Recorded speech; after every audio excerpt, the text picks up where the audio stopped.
आज एक नए सेशन में हम जानने वाले हैं कि किस प्रकार केमिकल इक्वेशन को बैलेंस किया जाता है। आपके चैप्टर का सेकंड पार्ट का ये वीडियो, और इसमें हम बताएंगे कि बैलेंसिंग ऑफ केमिकल इक्वेशन, कोई भी आप केमिकल इक्वेशन जो लिख रहे हैं उसको बैलेंस कैसे किया जाए।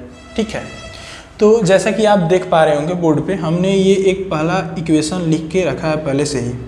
कह रहा है कि methane burns in presence of oxygen to form carbon dioxide and water। ठीक है, तो पहला चीज़ की जब हम लोग सीखते हैं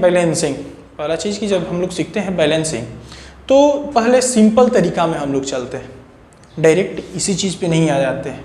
आपके बुक में भी, आपके भी ट्यूशन में मास्टर साहब या जो भी है समझाया होगा या पढ़ाया होगा, तो सिंपल तरीका से लेके चलता है समझाने के लिए कि हाँ आसान वे से पहले सीखें, फिर जो है इसे डिकोड करें, उसके बाद जो है हम बैलेंसिंग करना स्टार्ट करें। भर भर के बैलेंसिंग पूछा जाता है, फेवरेट जो है ये टॉपिक बन जाता है किसी भी टीचर का स्कूल के अंदर। ठीक है, तो हम स्टार्ट करते हैं, शुरुआत करते हैं आसान से। मान लेते हैं कि हम लेते हैं H2 जो कि आपका है हाइड्रोजन, प्लस में O2 ले लेते हैं जो कि आपका ऑक्सीजन, और रिएक्ट करके आपको प्रोडक्ट देगा H2। ठीक है, हाइड्रोजन प्लस ऑक्सीजन, प्रोडक्ट दे दिया H2। क्वेश्चन लिख देगा बैलेंस द फॉलोइंग इक्वेशन, इस इक्वेशन को बैलेंस करके दिखाइए। ठीक है, तो यहाँ पे भी दो प्रकार का हो जाता है। एक तो हो जाता है कि एक नंबर डायरेक्ट सीधा सीधा एक नंबर में पूछेगा, और एक हो जाता है कि एक्सप्लेन करना, कि बहुत अच्छे से एक प्रोसेस बना के एक्सप्लेन करिए और जो है 5 नंबर पाइए। ठीक है, तो वो डिपेंड करता है कि आपके क्वेश्चन पेपर में कितने मार्क्स का जो है ये बैलेंसिंग पूछा गया। शुरुआत करते हैं। तो शुरुआत करने का तरीका ये है कि हम जो है पहले एक टेबल बना लेते हैं।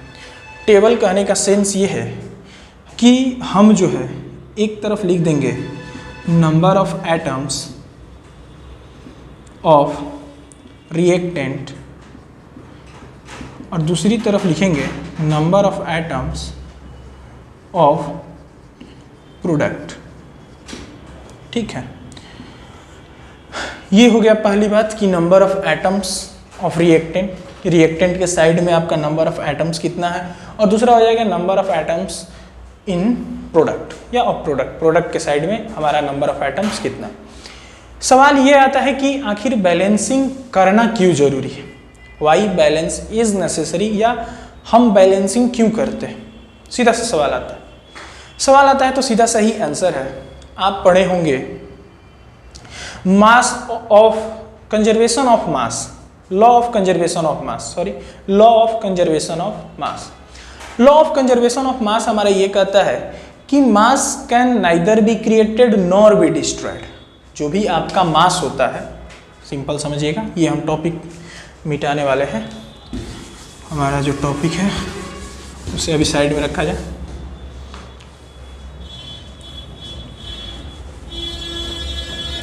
तय कि law of conservation of mass क्या होता है।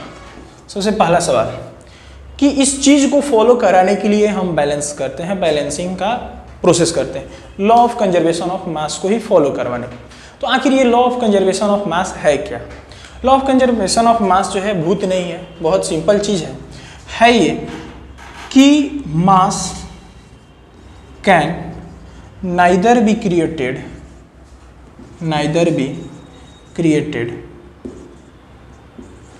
nor be destroyed during chemical reaction। ठीक है, तो कहता यह है कि मास can neither be created nor be destroyed during chemical reaction, मतलब किसी भी केमिकल रिएक्शन के समय, किसी भी केमिकल रिएक्शन के प्रोसेस के टाइम मास जो है आपका ना ही बनता है और ना ही कम होता है या घटता है।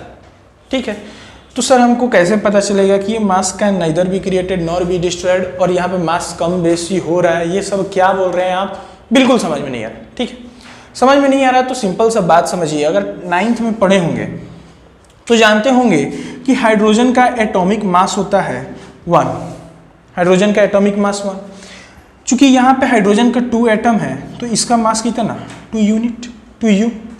प्लस में ऑक्सीजन का एटॉमिक मास आप जानते होंगे 16, ठीक है। चूंकि है यहाँ पे 2 एटम तो 16 × 2 हो जाएगा आपका 32। दोनों को जब ऐड करिएगा आपका हो जाएगा 34 यूनिट का मास जो है आपका, ठीक है, रिएक्टेंट के साइड में। अब आते हैं प्रोडक्ट का बात करते हैं। प्रोडक्ट के साइड में अगर मास हम देखें तो हमारा है ये 2 + 16 =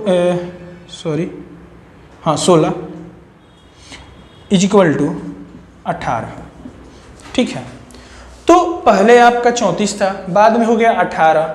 आखिर ये जो फासला आ रहा है आपका 14 यूनिट का, वो आखिर कहाँ जा रहा है, ठीक है। तो होता ये है कि ये जो आपका फासला है इसी को बरकरार रखने के लिए, इसी को इक्वल रखने के लिए हम नंबर ऑफ एटम्स को बैलेंस करते हैं। मतलब कि अगर यहाँ पे 2 हाइड्रोजन का एटम है और 2 ऑक्सीजन का एटम है, प्रोडक्ट में आपका 2 हाइड्रोजन का एटम हो जा रहा है, ऑक्सीजन का एक ही हो जा रहा है, जिसके वजह से मास में हमारा डिफरेंस आ रहा है। लेकिन लॉ हमारा क्या कर रहा है कि मास can neither be created nor be destroyed during chemical reaction. मतलब कि कहीं ना कहीं यहाँ पे एटम्स की संख्या कम बेसी हुई है, न कि मास की। उसी को बैलेंस करने के लिए हम सीखते हैं बैलेंसिंग, और ये बैलेंसिंग का मुद्दा आपके चैप्टर में आता है, जो कि बहुत लेंदी हो जाता है, बहुत लोगों को मज़ा भी आता है। सीख जाइएगा तो उम्मीद करते हैं कि आपको भी मज़ा आएगा बनाने में, ठीक है। चलिए, तो हम जो है पहले तो लिख लेंगे कि हमारा यहाँ पे एटम कौन कौन है। नाम लिख लेते हैं एटम्स का। पहला तो हमारा है हाइड्रोजन, दूसरा है ऑक्सीजन। यही 2 एटम्स हैं हमारे इस रिएक्शन में प्रेजेंट, एक है हाइड्रोजन, दूसरा ऑक्सीजन। अब number of atoms in reactant देखते हैं। रिएक्टेंट के साइड में नंबर ऑफ एटम्स कितना, ठीक है। तो जहाँ तक आप देख पा रहे हैं हाइड्रोजन का नंबर है 2, ऑक्सीजन का बात किया जाए तो इसका संख्या है 2। लेकिन वहीं अगर बात किया जाए प्रोडक्ट का, तो हाइड्रोजन की संख्या है 2 लेकिन ऑक्सीजन की संख्या है 1। यहाँ पे गड़बड़ हो गई है। यहाँ पे 2 था रिएक्टेंट में, प्रोडक्ट में जाके 2 ठीक था, लेकिन यहाँ पे रिएक्टेंट में 2 था, प्रोडक्ट में जाके 1 हो जा रहा था। और इसी चीज़ को हमें क्या करना है, बैलेंस करना, ठीक है। तो आप जो है ये चीज़ जानते हैं कि जब मकान बनता है, एक बार बन गया तो वो एक ढंग से एक अच्छा लुक लेगा। लेकिन जैसे ही अगर आप उस मकान में रिनोवेशन का काम लगाते हैं, कुछ तोड़ फोड़ करवाने लगते हैं, तो क्या वो मकान का पहले वाला लुक रह जाएगा? नहीं रहेगा। वैसा ही हो जाता है इस केमिकल रिएक्शन, इस बैलेंसिंग में भी। मतलब कि स्टेप 1 अगर हम चलेंगे तो हम H2 है, H2 को वैसे ही लिखेंगे, O2 है, O2 को भी वैसे ही लिखेंगे। लेकिन H2 और O है, हमें O को बैलेंस करना है। यहाँ पे 2 है, यहाँ पे भी 2 करना है। तो हम क्या करेंगे, यहाँ पे 2 लगा देंगे? नहीं। मतलब अगर आप ये सोच रहे हैं कि सर यहाँ पे 2 है, इसके नीचे हम ले जाकर 2 लगा दें पोछ पे, तो ऐसा नहीं करना। फिर वही बात हो जाएगी कि जब एक बार मकान बन गया, जब उसे रिनोवेट करिएगा, उसे जब तोड़िएगा तो बिगड़ेगा ही, उसका ढांचा जो है बिगड़ेगा, कुछ ना कुछ उसमें परिवर्तन जरूर आएगा, ठीक है। परिवर्तन ये आता है कि इसके पूंछ पे ना इसके आगे लगा दिया जाता है 2 जरूरी नहीं है, जो जितना आपको नंबर ऑफ एटम्स मांगे उतना इसके आगे लगाइएगा, न कि इसके पीछे।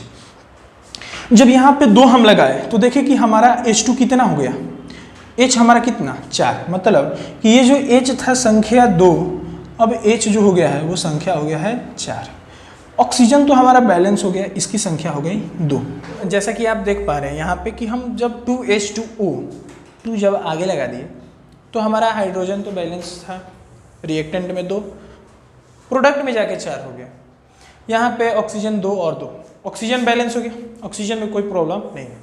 अब हमें दर्द कौन दे रहा है? हाइड्रोजन, ठीक है। और जब कोई दर्द देता है तो उसका जो है निवारण करना पड़ता है, उसका कुछ न कुछ उपाय करना पड़ता है।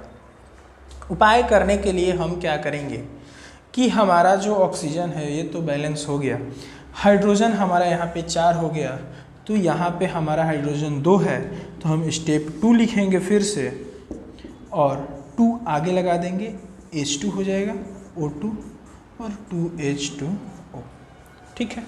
तो कहीं ना कहीं हमारा हाइड्रोजन भी 4 हो गया, ऑक्सीजन तो हमारा 2 था ही, ठीक है। तो रिएक्टेंट में भी हमारा हाइड्रोजन 4।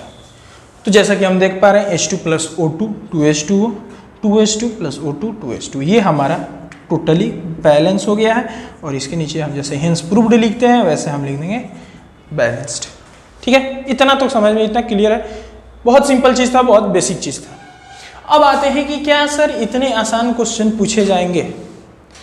क्या सर इतने आसान क्वेश्चन पूछे जाएंगे?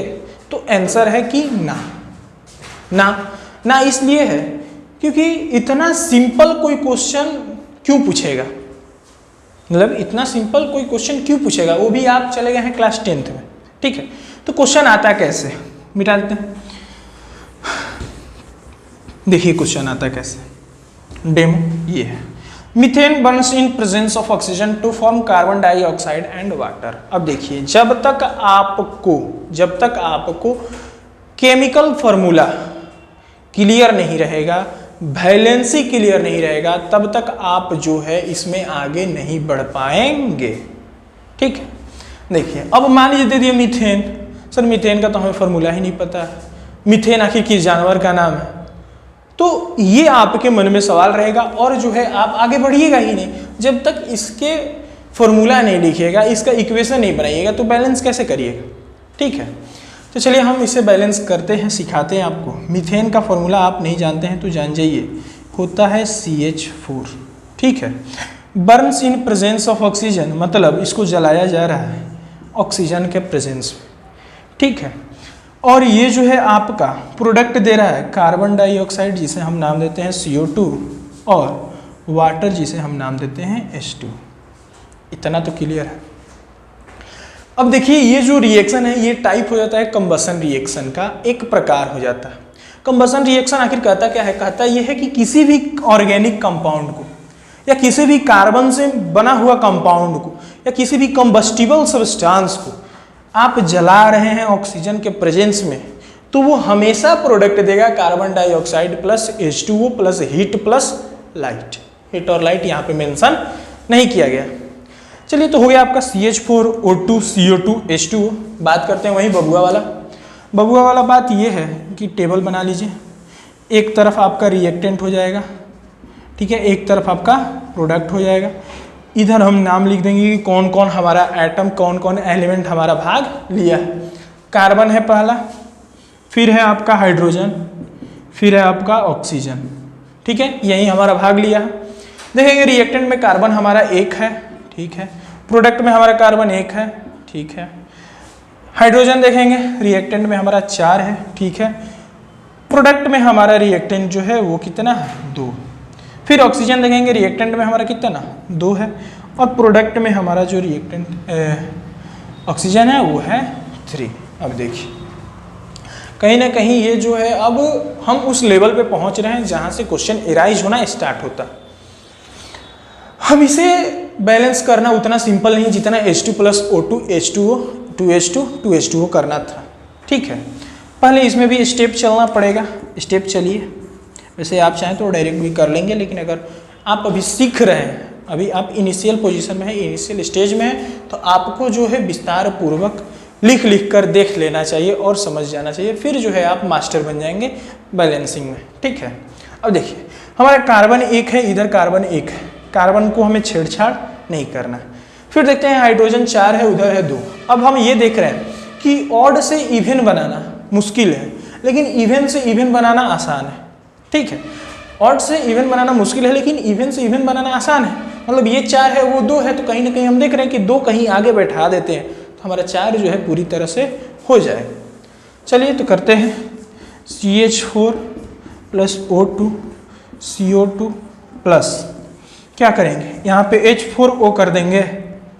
नहीं, ठीक है, H4O नहीं होगा, H2O रहेगा और आगे लगा देंगे हम 2।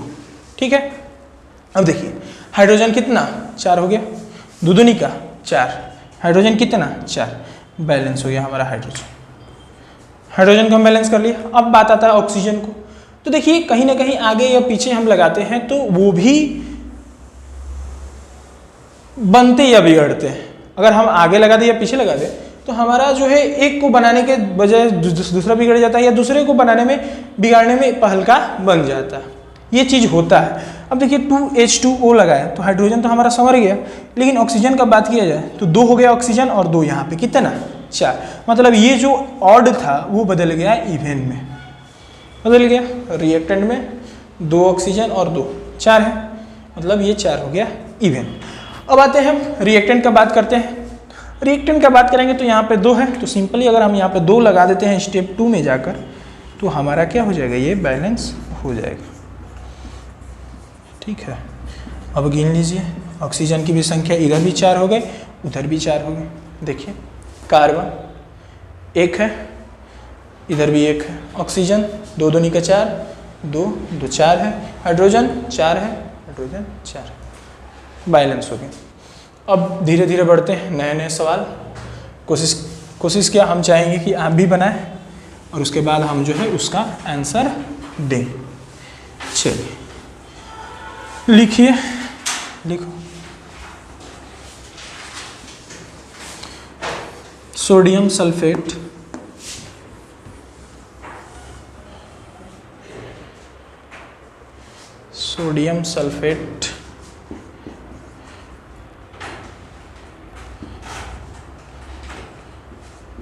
Plus barium chloride,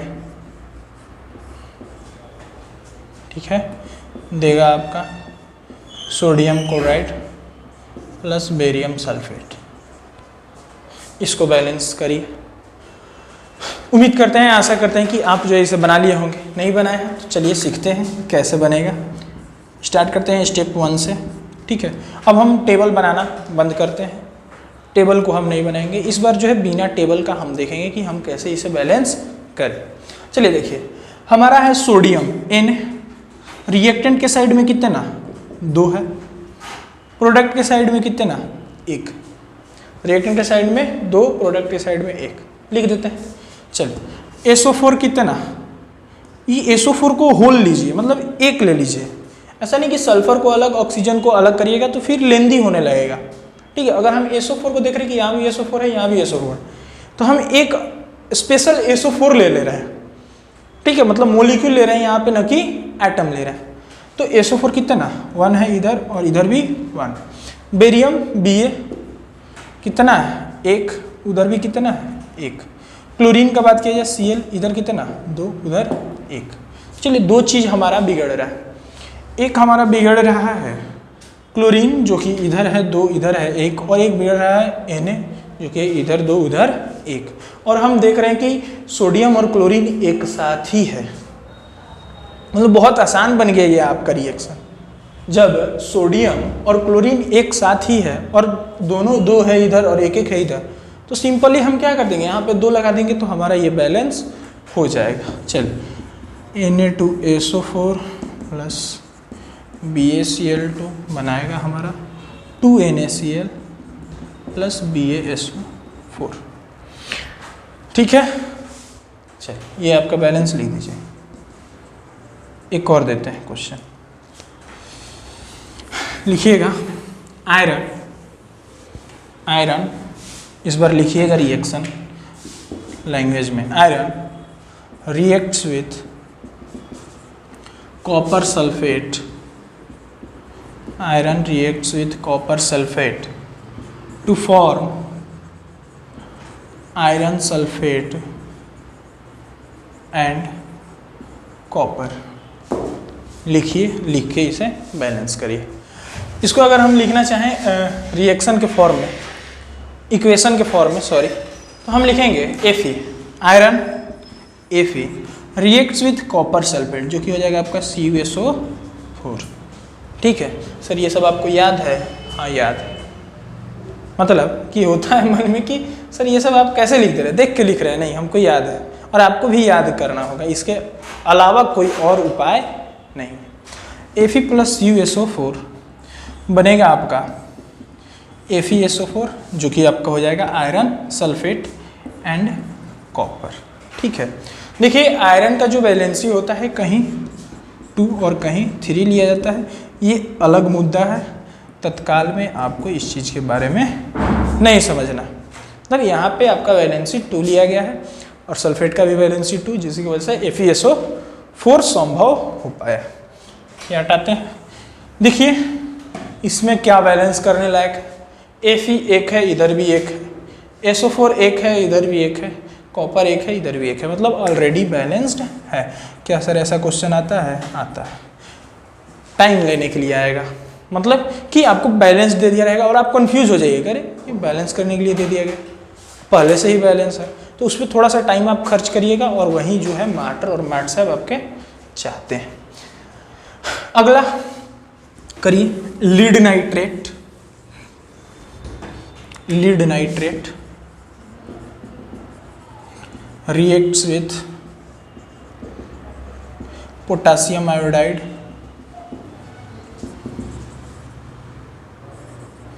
to form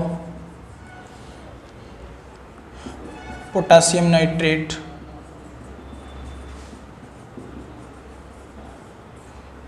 and lead iodide।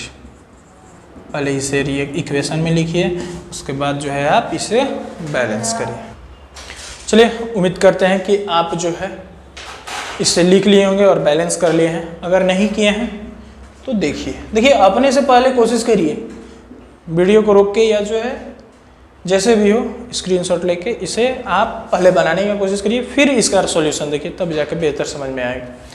लिखते हैं पहले लीड नाइट्रेट को, फार्मूला याद होना चाहिए, PbNO3 का होल ट्वाइस। ठीक है, नया नया अगर मिल रहा है तो देख लीजिए है क्या। Pb का वैलेंसी है 2, नाइट्रेट का वैलेंसी है 1। अगर ऐसे लिखना चाहें क्रॉस करिएगा तो ये 2 आपका कहाँ जाएगा? इधर, और ये आपका 1 इधर। तो PbNO3 का होल ट्वाइस प्लस पोटासियम का होता है 1 और आयोडीन का भी होता है 1, तो डायरेक्टली यही KI ना, KI। ठीक है, अब आपका बनेगा यहाँ से पोटासियम आयोडाइड PbI2। क्यों? क्योंकि Pb का वैलेंसी 2, आयोडीन का वैलेंसी 1, तो बन जाएगा PbI2। देखो PbNO3 का होल ट्वाइस प्लस KI हुआ, तो यहाँ से डबल डिस्प्लेसमेंट है, मतलब Pb जाएगा I के साथ, तो क्या होगा PbI2, क्योंकि Pb लीड का है वैलेंसी 2, आयोडीन के साथ लग जाएगा। फिर प्लस में देखिए यहाँ पर बना है potassium nitrate and lead iodide. हम लीड आयोडाइड को पहले बना दिए हैं, जो कि कोई दिक्कत नहीं है, आगे लिखे या पीछे कोई दिक्कत नहीं है। उसके बाद बन रहा है पोटेशियम नाइट्रेट, बनेगा KNO3। यही आपका केमिकल इक्वेशन था। अब इसे ही हमें बैलेंस करना है। बैलेंसिंग करना है तो देखिए लीड आपका 1 है, लीड को छेड़छाड़ नहीं करना है। आयोडीन का अगर बात किया जाए 1 है, लेकिन इधर कितना 2, लिख लेते हैं। Pb 1 है, आयोडीन आपका 2 है, 1 है, 2 है। फिर पोटेशियम का बात करते हैं 1 है, उधर भी 1 है, और NO3 को हम साथ में लेके चलेंगे। NO3 को हम साथ में लेके चलेंगे। NO3 कितना 2, उधर कितना 1, तो हमारा एक गड़बड़ है I और एक गड़बड़ है NO3, यही हमारा दोनों गड़बड़। अब I को देख रहे हैं कि इधर 1 है, उधर 2 है, 2 है, इधर 1, हमें बनाना है इधर 2 बनाना होगा। चलिए बनाते हैं फटाफट। स्टेप 1 चलते हैं, करिएगा PbNO3 का होल ट्वाइस प्लस 2 लगा दीजिए आगे, KI करिए, 2 लगाइएगा आगे KI। हमारा I जो है वो तो बैलेंस हो जाएगा, लेकिन हमारा पोटेशियम बिगड़ जाएगा। पोटेशियम अंकल गुस्सा कि भाई तुम आयोडीन को आए थे बनाने, हमको भी बिगाड़ दिया, अब हमको भी बैलेंस करो। मतलब कि I2 जो है हमारा तो ये हो गया, इधर भी, लेकिन अगर पोटेशियम का बात की रहे तो इधर हो गया 2 और उधर हो गया 1। ठीक है, चलिए गुस्सा होने वाली बात नहीं है, बोलना है पोटेशियम अंकल को कि चलिए हम आपको कर देते हैं स्थिर, कहाँ है टेंशन ले रहे हैं। हम यहाँ पे PbI2 है प्लस 2 लगा देंगे आगे KNO3, हो गया। तो हमारा पोटेशियम अंकल भी हो गया सेट, यहाँ पे भी 2, यहाँ पे भी 2। लेकिन अब जो है पोटेशियम तो सेट हो गया, लेकिन NO3 जो आंटी है नाइट्रेट, ठीक है, ये बोल रही है कि तुम तो आए थे पोटेशियम अंकल को सुधारने, हमको कहाँ बिगाड़ के चलेगा। मतलब हमें जो है यहाँ पे 2 कर दिए, और हम यहाँ पर 2 हैं, हमें क्यों बिगाड़े? तो बोले कि नहीं आंटी बिगाड़े नहीं, हम अंकल को सुधारने आए थे, साथ साथ आप भी सुधर गए क्योंकि आप भी बिगड़ी हुई ही थी। और वहाँ पे NO3 भी हमारा 2 हो गया, आगे लगा। और यहाँ पे भी NO3 2। तो होल ट्वाइस में आपको कंफ्यूज नहीं होना, ये होल ट्वाइस है मतलब कि NO3 का टोटल है। अगर अलग अलग बात किया जाए, हम इसीलिए बोले कि आप NO3 को एक साथ लीजिए। क्यों? क्योंकि अगर आप अलग अलग लेते तो अब लिखना पड़ता कि हमारा जो नाइट्रोजन है N, ये कितना 2 गो, नाइट्रोजन कितना 2, ऑक्सीजन कितना 3 गो यहाँ और 2 गो यहाँ, मतलब 6 गो। तो नाइट्रोजन 2 गो, ऑक्सीजन 6 गो, और ये हमें अलग अलग लिखना पड़ता। लेकिन अगर ऐसे लिखे तो आसानी से बन गए। तो ये आपका आंसर हो जाएगा बैलेंस्ड। चलिए, तो बैलेंसिंग का मुद्दा खत्म हो गया हमारे यहाँ पर। उम्मीद करेंगे कि आप समझ गए होंगे। और भर भर के बैलेंसिंग बनाइए, खोजिए कहाँ कहाँ बैलेंसिंग आपको मिल रहा है। नहीं आ रहा है अगर हमसे पूछना चाहते हैं कमेंट बॉक्स में डालिए। वैसे more study more confusion, no study no confusion, जितना पढ़िएगा उतना कन्फ्यूज होगा, नहीं पढ़िएगा नहीं कन्फ्यूजन होगा। और हम उम्मीद करते हैं कि आप एक भी कमेंट नहीं डालेंगे क्योंकि आप पढ़ने वाले हैं नहीं। आगे चलिए, देख रहे हैं टाइप्स ऑफ रिएक्शन। ठीक है, टाइप्स ऑफ रिएक्शन में हमें पता है नॉर्मली 4 प्रकार या 5 प्रकार के टाइप्स ऑफ रिएक्शन देखने को मिलता है आपके बुक में अभी तत्काल NCERT। लेकिन हम जो है 6 टाइप्स ऑफ रिएक्शन पढ़ेंगे और जानेंगे। शुरुआत करते हैं, पहला होता है आपका कॉम्बिनेशन रिएक्शन। Combination reaction. दूसरा होता है डिकम्पोजिशन रिएक्शन। दूसरा हो गया डिकम्पोजिशन रिएक्शन। ठीक है, तीसरा हो जाता है आपका डिस्प्लेसमेंट रिएक्शन,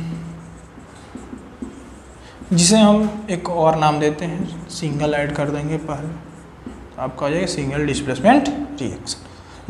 चौथा होता है आपका डबल डिस्प्लेसमेंट रिएक्शन। ठीक है,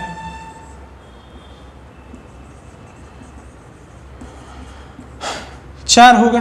पांचवा आता है एक्सोथर्मिक एंड इंडोथर्मिक रिएक्शन, जो कि आपके NCERT में शायद नहीं दिया है, वैसे चेक हम नहीं किए। उसके बाद आता है आपका रिडॉक्स रिएक्शन। ठीक है, इसी में आ जाता है, एक होता है रिडक्शन और एक होता है आपका ऑक्सीडेशन।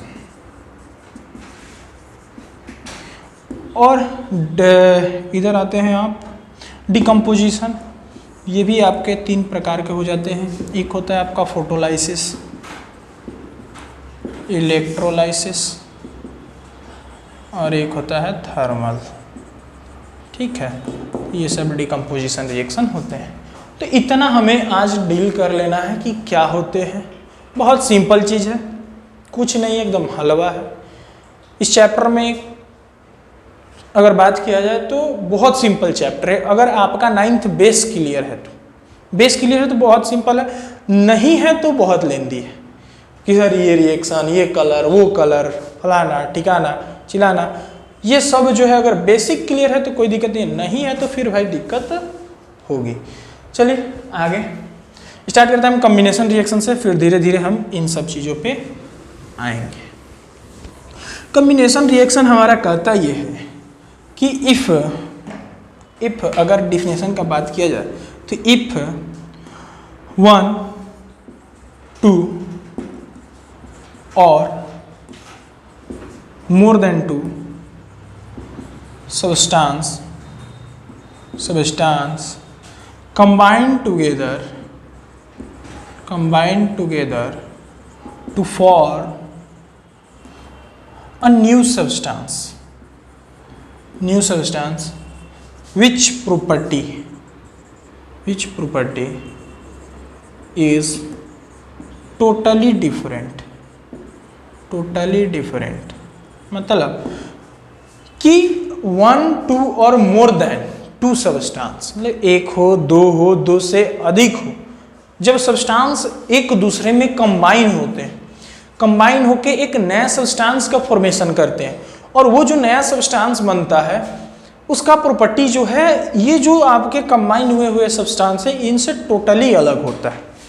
ठीक है। एक इसका फॉर्मूला चलता है, फॉर्मूला क्या, एक स्ट्रक्चर चलता है जिसे हम बोलते हैं A प्लस B प्रोडक्ट बनाएगा आपका AB। यही स्ट्रक्चर चलता है, इसी पे हम काम करते हैं कॉम्बिनेशन रिएक्शन में। ठीक है। एग्जाम्पल की बात की जाए, बहुत सारा एग्जाम्पल है। सिंपल सा एग्जाम्पल, H2O2 बनाएगा आपका H2।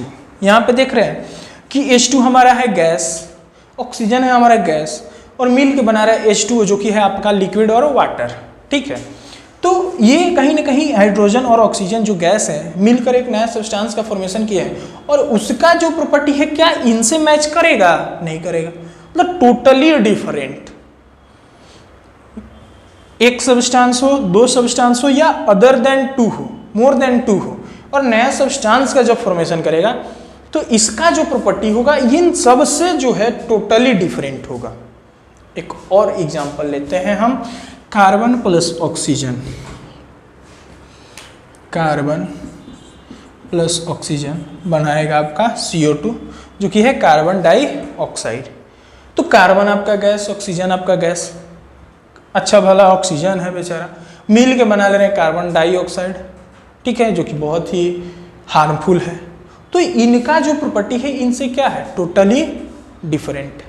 एक और एग्जांपल लेते हैं, मैग्नीशियम Mg प्लस O2 बनाएगा आपका MgO। मैग्नीशियम यहाँ पे रिबन है, रिबन सॉलिड, प्लस में ऑक्सीजन के प्रेजेंस में इसे जलाया जा रहा है, बना ले रहा है आपका मैग्नीशियम ऑक्साइड जो कि आपका एक राख के फॉर्म में, ऐश जिसे बोला जाता है ASH, उसके फॉर्म में मिल रहा है। तो इसका जो प्रॉपर्टी है इन दोनों से क्या है, टोटली डिफरेंट।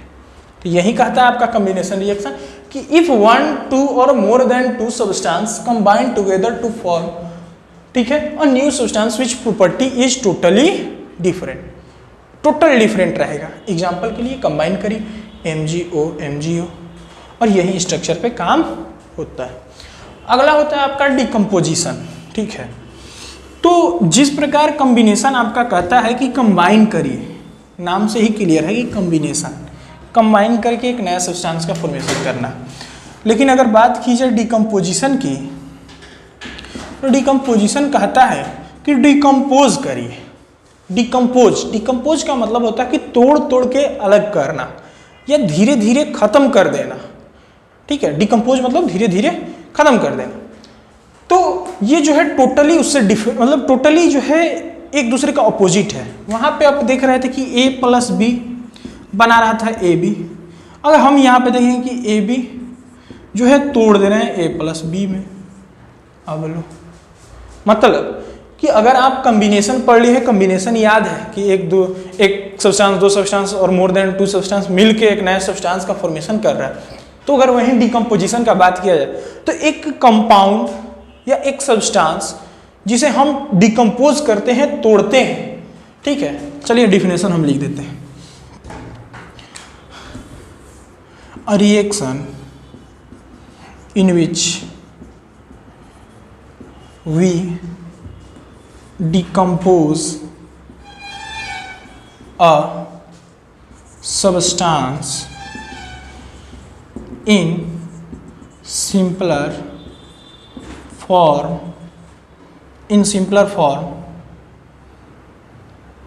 और ब्रैकेट में लिखिएगा 1, 2 or more than 2 substance is called decomposition reaction। मतलब कि a reaction in which we decompose a substance, एक ऐसा रिएक्शन जिसमें हम किसी एक सब्सटेंस को तोड़ रहे हैं, ठीक है, और अलग अलग सिंपलर फॉर्म में, वो सिंपलर फॉर्म में एक हो, दो से अधिक सब्सटेंस के रूप में भी तोड़ेंगे। ठीक है, हाँ, अगर एक और इस पे पॉइंट जोड़ना चाहें तो लिख सकते हैं with the help of energy in the form of, ठीक है, एनर्जी का रूप, कैसा रूप, पहला इलेक्ट्रिसिटी, दूसरा लाइट, ठीक है, और तीसरा हीट। मतलब कि आप इलेक्ट्रिक एनर्जी, लाइट एनर्जी और हीट एनर्जी के मदद से जो है अगर आप तोड़ते हैं, मतलब किसी भी एनर्जी के हेल्प से अगर आप उसे तोड़ रहे हैं सिंपलर सब्सटेंस में, तो आपका डिकम्पोजिशन रिएक्शन हो गया। अगर इलेक्ट्रिक का यूज कर रहे हैं एनर्जी के रूप में तो इलेक्ट्रोलाइसिस, लाइट का यूज कर रहे हैं फोटोलाइसिस, और हीट का यूज कर रहे हैं तो थर्मल। तो यही आपके 3 प्रकार हो जाते हैं एनर्जी के रूप में अगर आप इस्तेमाल करते हैं तो।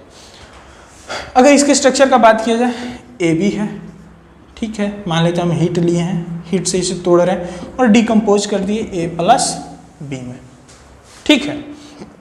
चलिए एग्जाम्पल लेते हैं, सबका अलग अलग बताएं आपको कि डिकम्पोज करना।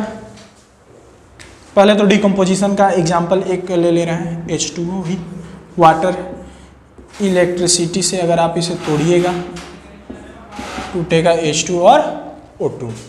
ये आपका सिंपलर हो गया, ए बी था टूट रहा था ए प्लस बी में, ये डिकम्पोजिशन, ठीक है। अब आते हैं कि डिकम्पोजिशन का भी टाइप है अलग अलग, इलेक्ट्रोलाइसिस है, थर्मल है, फोटोलाइसिस है। वो सब क्या कहता है? वो सब ये कहता है कि अगर आप एनर्जी को इलेक्ट्रिसिटी के रूप में यूज करिएगा, अगर आप एनर्जी को इलेक्ट्रिसिटी के रूप में करिएगा तो वो हो जाएगा आपका इलेक्ट्रोलाइसिस। अगर एनर्जी को इलेक्ट्रिसिटी के रूप में यूज करिएगा तो हो जाएगा आपका इलेक्ट्रोलाइसिस। उसका एग्जांपल बहुत सारा होता है, जैसे NaCl, इसे भी अगर हम तोड़ते हैं तो इलेक्ट्रिसिटी के ही हेल्प से, ठीक है, टूटेगा Na प्लस Cl2 में। एक और उदाहरण वहीं H2O, इलेक्ट्रिसिटी के ही प्रेजेंस में टूटेगा, उसी के अंडर टूटेगा, और वो होता है आपका H2 प्लस O2, ठीक है। तो ये आपका हो गया इलेक्ट्रोलाइसिस। मतलब कि किसी भी सब्सटेंस को, किसी भी कंपाउंड को डिकम्पोज करने के लिए हम एनर्जी का यूज कर रहे हैं, और किसके फॉर्म में? इलेक्ट्रिसिटी के फॉर्म में। तो हो जाएगा आपका इलेक्ट्रोलाइसिस डिकम्पोजिशन रिएक्शन। एग्जाम्पल आपका 2 या 3 है, NaCl, H2O है, और एक है, आप देख लीजिएगा बुक में। अगला हो जाता है आपका थर्मल डिकम्पोजिशन। मतलब कि अगर आप किसी सब्सटेंस को तोड़ने के लिए, हीट एनर्जी का यूज करें, मतलब आप एनर्जी का यूज करें किसके फॉर्म में? हीट के रूप में, तो वो हो जाएगा आपका थर्मल डिकम्पोजिशन रिएक्शन। उसका साइन आपका होता है AB, ट्राइंगल बना दीजिए, हो जाएगा आपका A प्लस बी। तो ये आपका हीट का एग्जाम्पल लेते हैं। इसका एग्जाम्पल हो जाता है आपका कैल्शियम कार्बोनेट CaCO3 को अगर आप हीट देते हैं, कैल्शियम कार्बोनेट को अगर आप हीट देते हैं तो ये टूटता है आपका कैल्शियम ऑक्साइड प्लस CO2 में, जो कि रिलीज होता है, ठीक है। कैल्शियम कार्बोनेट का अगर बात किया जाए तो इसे हम नाम देते हैं लाइमस्टोन, नाम याद रख सकते हैं। इसको कहते हैं क्विक लाइम, और ये हमारे कार्बन डाइऑक्साइड सर है, ठीक है। तो कैल्शियम कार्बोनेट को भी अगर आप हीट करते हैं, जलाते हैं लाइमस्टोन को, तो वो टूटता है क्विक लाइम और कार्बन डाइऑक्साइड। चलिए तीसरा फोटोकेमिकल, फोटोलाइसिस क्या होता है? मतलब फिर वही बात कि किसी भी सब्सटेंस को डिकम्पोज करने के लिए, तोड़ने के लिए एनर्जी का इस्तेमाल करेंगे, लेकिन किसके रूप में? इस बार लाइट के रूप में, तो वो हो जाएगा आपका फोटोलाइसिस। इसका हो जाता है AB, लीजिए फोटो या लाइट एनर्जी, ठीक है, टूटेगा A प्लस बी में।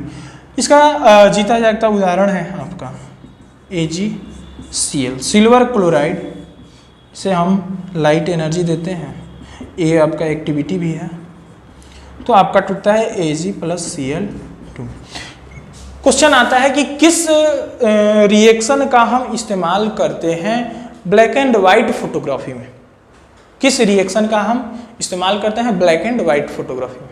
तो आपका हो जाता है यही फोटोलाइसिस रिएक्शन का नाम है फोटोलाइसिस डिकम्पोजिशन रिएक्शन। और अगर एग्जाम्पल दे तो लिख देना है आपको AgCl, silver chloride light energy देंगे Ag और Cl2 में टूटेगा, और यही आपका इस्तेमाल होता है ब्लैक एंड वाइट फोटोग्राफी में। वैसे आप जानिए किसी भी कोई भी सिल्वर का सॉल्ट, मतलब AgCl जरूरी नहीं है सर, AgCl ही नहीं, सिल्वर सॉल्ट AgBr हो, AgI हो, वो आपका इस्तेमाल होता है ब्लैक एंड वाइट फोटोग्राफी। तो आज के लिए इतना ही छोड़ेंगे, इसके आगे आने वाले पार्ट में।